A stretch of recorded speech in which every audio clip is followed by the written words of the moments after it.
Have you ever felt too small to live something big? Have you ever looked in the mirror and wondered, was I really called by God?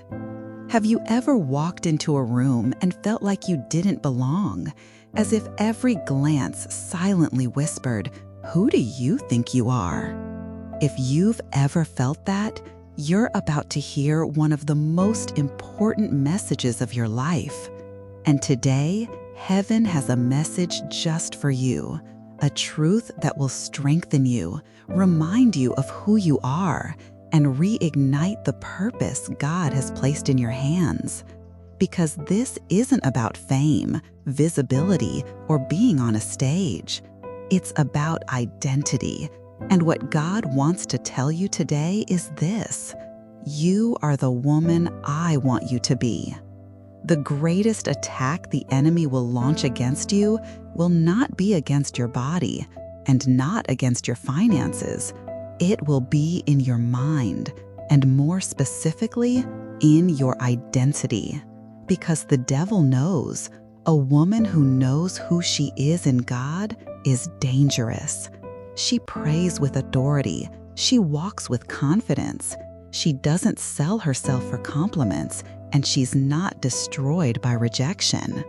A woman who knows who she is becomes a spiritual billboard that hell hates. And that's why the enemy starts planting lies. You're not capable. You're not worthy. You have no value.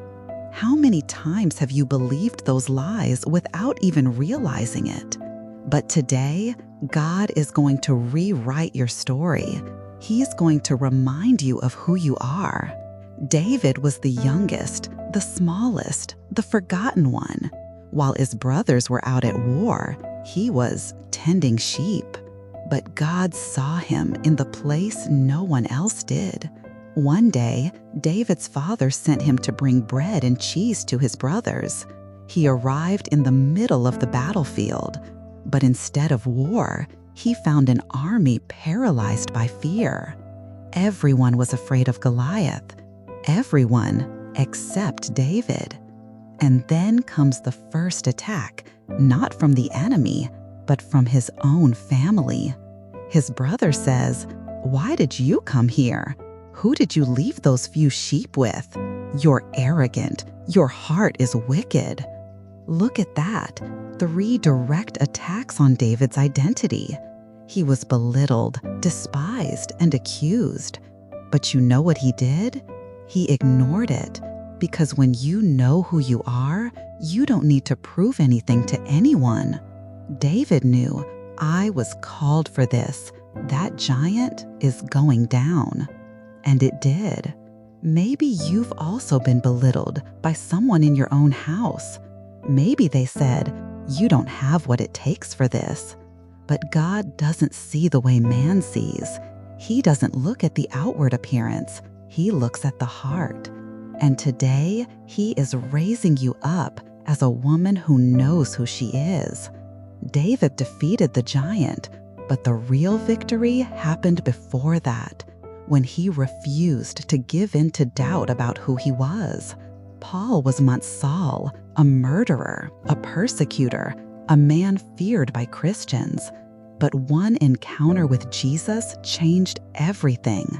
Saul fell off his horse. He was struck blind, and God led him straight into transformation. But look what happens. God calls a man named Ananias and says, "Go to Saul, pray for him." And what does Ananias respond? "Lord, this man killed Christians. He came here to arrest us. Are you sure?" There it is again, an attack on identity. Even after his conversion, Paul was rejected and doubted. But God had already made his decision. He is my chosen instrument. He will preach to kings, to the Jews, and to the Gentiles. Paul could have turned back. He could have given up. But he chose to believe what God had said about him. He was no longer a persecutor. He was a preacher, an ambassador, a builder of churches. And that's why you and I are here today, hearing the gospel. The devil will try to use people, even from inside the church, to make you doubt who you are. But you need to decide, am I going to listen to what God says about me or what the world thinks I am? The world sees your past. God sees your destiny.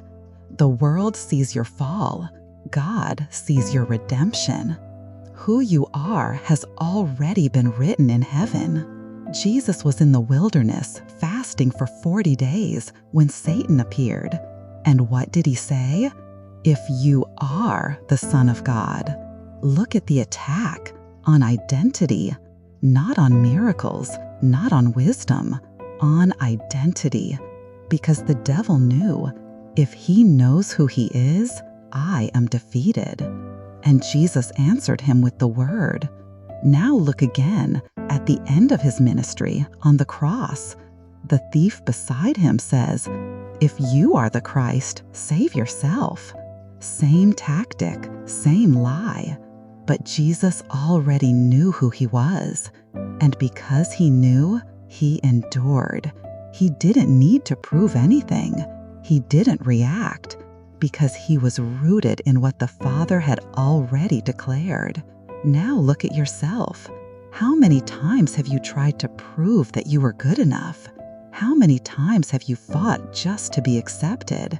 How many times have you sabotaged yourself, hidden, silent, because someone told you that you weren't enough? But today, God is calling you back, not to a stage, but back to your essence. He created you to influence your children, to influence your friends, to influence the world with the fragrance of Christ. It doesn't matter if you're a doctor, a stay-at-home mom, a manicurist, a lawyer, or a saleswoman. God placed something precious inside of you, and that something is meant to give life. Don't live as if you're just a background character in your own story. You are the lead. You are an heir. You are light. Maybe you've lost a lot. Maybe you're walking through a season of shame, fear, or confusion. But God is saying, daughter, I know you. I called you, and I have restored you. And just like that woman who lost her ID at the airport, let me tell you, there are places you can only access when you know who you are. Identity is the key, and today, Jesus is giving yours back to you. Take that key, step into the destiny He wrote for you, and say with faith, I have fought the good fight. I have finished the race. I have kept the faith. I am the woman God wants me to be.